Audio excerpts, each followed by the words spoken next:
The first time I met Commander Hale, I was covered in oil, holding a wrench like it was the only thing keeping me alive.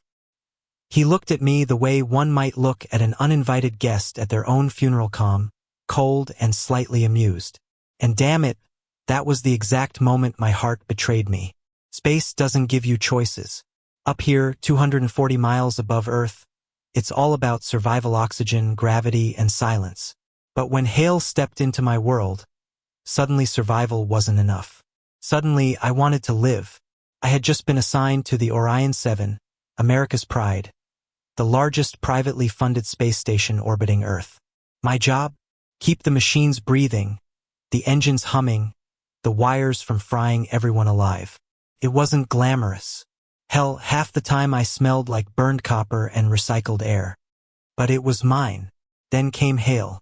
Commander Elias Hale, decorated astronaut, born leader, the golden boy America watched on TV and called a hero. He walked through the station like he owned gravity itself, even when there wasn't any.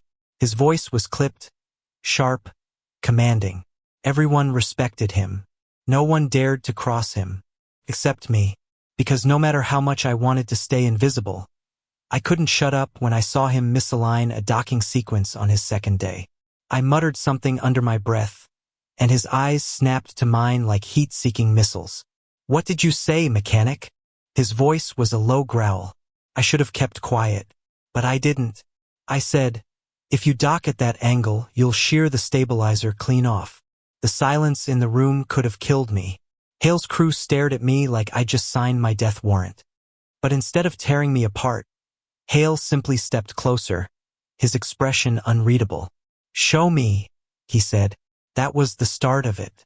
The push and pull, the fire and ice, the constant orbit we fell into, him testing me defying him, both of us burning for reasons neither dared name.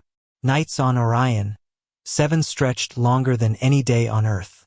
The stars outside the observation deck glittered like shards of glass, endless and merciless. I'd sometimes catch Hale standing there, hands behind his back, staring at Earth like it was something he'd lost. "Do you ever miss it?" I asked once, my voice softer than I intended. He didn't turn around. "Every day. But missing is weakness. And weakness doesn't survive up here." It should have ended there. I should have swallowed my words and walked away. But instead, I stepped closer. So close I could see the reflection of stars in his eyes. "Maybe weakness is the only thing keeping us human," I whispered. He looked at me then, really looked. And for a fleeting moment, the commander was gone, replaced by a man who carried the weight of 1,000 silences. That night I couldn't sleep. My chest ached in ways no machine could fix. The weeks passed.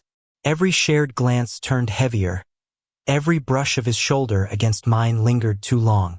I lived for those rare sparks when the armor slipped and I caught a glimpse of Elias, the man, not the commander.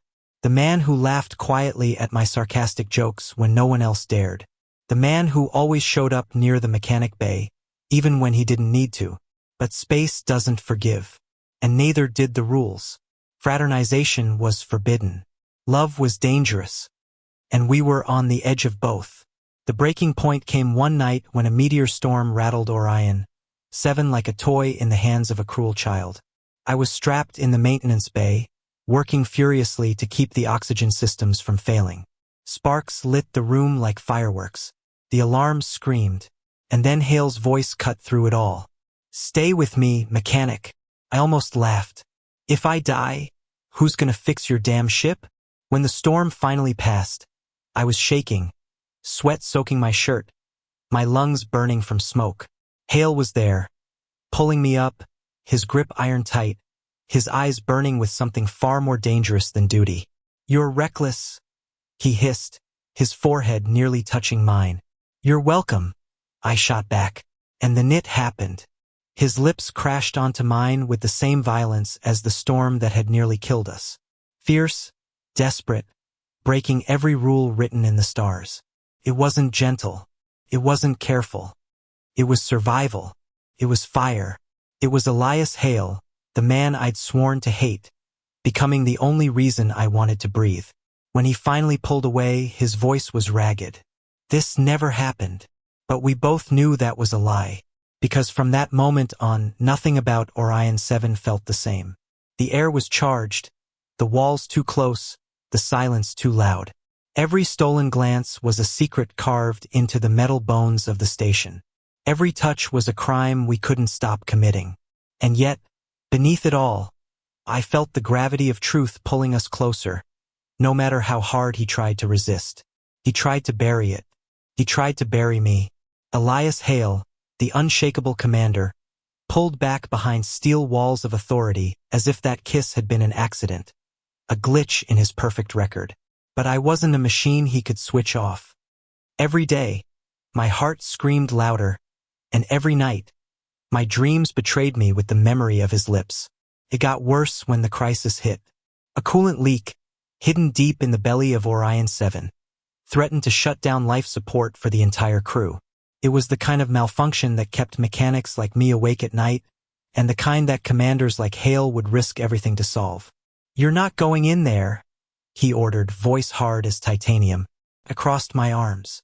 "It's my job." "It's suicide," he snapped, his hands slamming against the wall. His mask cracked, just for a moment, revealing fear-raw, unfiltered fear. "For you, maybe," I said softly. "For me, it's Tuesday." We stared at each other, locked in an orbit neither of us could escape. And then he said the words that nearly broke me. "I can't lose you." There it was, naked, vulnerable, the truth he had fought so long to deny. My breath caught in my throat, but I smiled anyway, small and broken. "Then stop trying to." He didn't answer. He just turned away, fists clenched, jaw tight.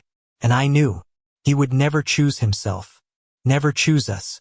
He was too much a soldier, too much a commander, too much a hero. So I chose for him. I went in. The crawl space was a furnace, every breath laced with the sting of burning metal.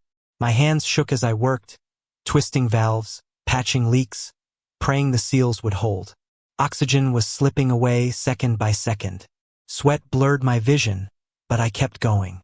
Because somewhere above me, Elias Hale was still watching the Earth. And damn it, I wanted him to keep watching it. I don't remember collapsing. I don't remember the alarms. I only remember his voice, breaking, cracking, screaming my name like it was the only word that mattered in the universe. When I woke, I was in the med bay, pale lights flickering overhead.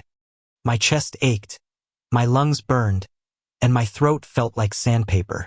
But the first thing I saw was him, Elias Hale, commander, hero, untouchable, sitting by my side, his hands trembling as they hovered just above mine, like he was afraid to touch me, but more afraid to let go.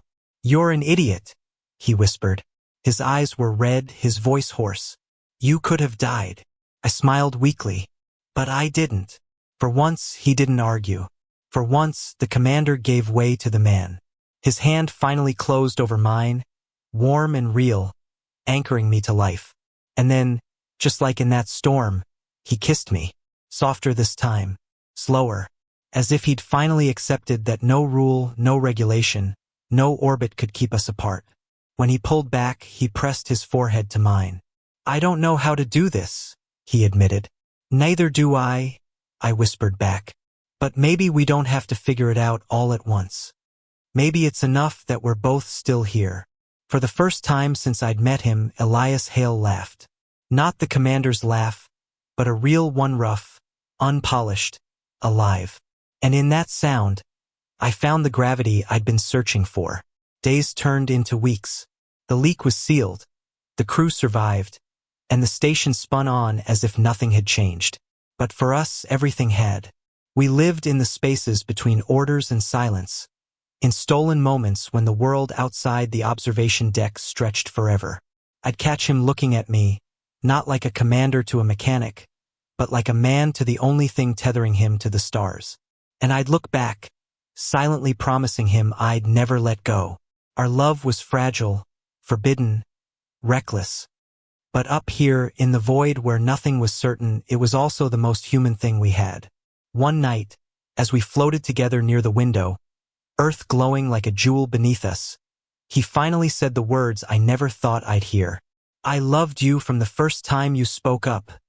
he murmured. From the moment you defied me. I smiled, tears stinging my eyes. Guess I should have kept my mouth shut.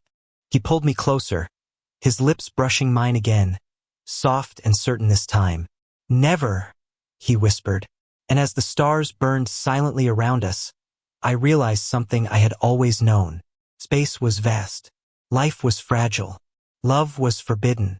But in that moment wrapped in his arms, suspended between earth and infinity, I wasn't just surviving. I was living. I was his, and he was mine, forever against the stars. Thank you for listening. Don't forget to like and subscribe to stay updated with the latest videos.